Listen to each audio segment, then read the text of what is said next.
Hey guys, welcome to Keeping Up with Bitcoin with your girl Kaylee. So my name is Kaylee. You've probably seen me around crypto Twitter. So I'm primarily a Bitcoiner tweeter. I'm actually an accounting major in college, but a lot of what I do is Bitcoin based. So I'm a Bitcoiner. It's what it is. Let's start off the show with talking about some updates on Bitcoin. So first things first, Dan he's stepping down from his director role so he could build on Bitcoin and focus on DeFi. I thought that was interesting because a lot of Bitcoiners don't like talking about DeFi, but people don't like talking about DeFi in general because most people don't understand what it is. It's pretty complex, to be honest with you. So his main thing was that DeFi is used for a lot of scams and rug pulls, and that they're gonna find a way to use Bitcoin to make DeFi more secure and palatable to most people, which I think is gonna be pretty cool. And basically their main goal is to grow the Bitcoin economy. That can be interpreted a lot of different ways, but honestly, all I hear is bullish.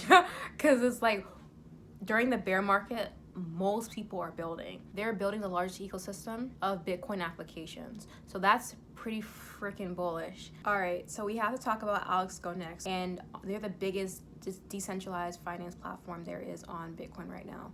So if you haven't seen them out yet, definitely check them out. So AlexGo is releasing a test net for their OrderBook DEX.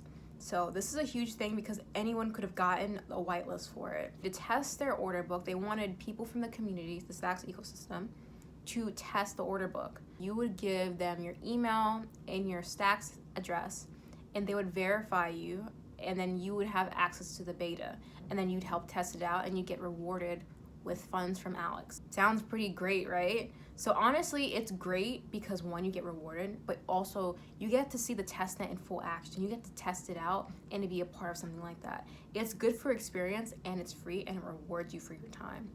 I don't think it gets any better than that, really. All right, so let's talk about the NFT culture shock on Bitcoin. So as you know, on Ethereum, there's a huge NFT craze and a lot of flip culture. It's a dead market for the collectible projects. So like there's not a lot of volume for that right now, but what there is a lot of volume for are independent artists, musicians, and photographers.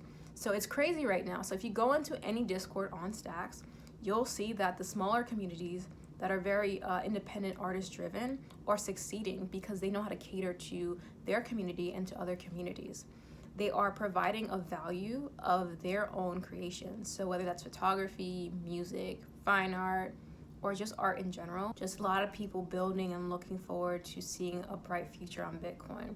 So I'm really bullish in that regard. It will be interesting to see the collectible projects come back because that flip culture, I don't think it's going anywhere, but during the bear market, there's not a lot of noise. So I think it's a good thing to clear out house, clean up, and to reevaluate what's going on. So bullish on NFTs on Bitcoin and more bullish on the creators. They're incredibly brilliant and we're gonna see way more things coming in. Yeah, so if you guys don't know, there's a Stacks Photography Guild, there's a music Discord server for artists and musicians.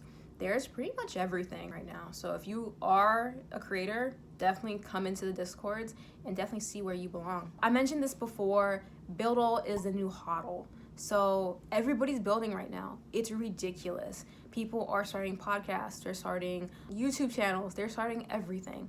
So we're seeing people from the community who bought their first Stack NFT 6 months ago to applying for their first grant from the Stacks Foundation. This is incredibly bullish because people see this as something for the long term. They see it as something to invest their time, energy, and effort in. That is freaking amazing. So yeah, if you're not aware of what's going on in Bitcoin, definitely take a look. Go to stacks.org, go to stacks.co, go onto Twitter, follow the Stacks, the .btc names, and check out what's going on because it's a huge thing right now. Last but not least, to close out the show, we're going to talk about Cory Klippenstein. He's the CEO of Swan. He had some things to say about Stacks, which I found was pretty interesting. So he called Stacks an infinity scam. And as you can see, it raised a lot of concerns to a lot of people who didn't know anything about Stacks. They're like, whoa, there's a scam on Bitcoin. Like, where does Coin come from? Like, what's going on? So basically, a lot of the Stacks community members came into his post and they basically said, hey, Stacks is not a scam, and we're building. Like, check us out. And it was a great thing because you got a lot of people in the ecosystem and the community who came and just explained, like, hey, this is what Stacks is. If you have any questions, let us know. And a lot of people ask a lot of questions like, well, what is this? Because he said it's a scam. So again, we're educating people. We're opening our arms out and we're educating. So this was a great discussion. And as you can see from the Twitter comments under his post, he didn't get really much backlash. He just got a lot of people who wanted to correct the narrative and then switch up on like what was said. And I don't think there's anything wrong with that, because even I came in and I was like, hey, you want to know about Stacks? Here's the Twitter thread I created. So let's learn together. I think at the end of the day, the people who buy Bitcoin have different ideas of how Bitcoin should be handled and how things should be. At the end of the day, I don't think that's not the battle. The real war is much different, and we'll get into that into later episodes. All right, guys, thank you for joining me today. So make sure you check the description for everything that you need, and I'll see you guys next time.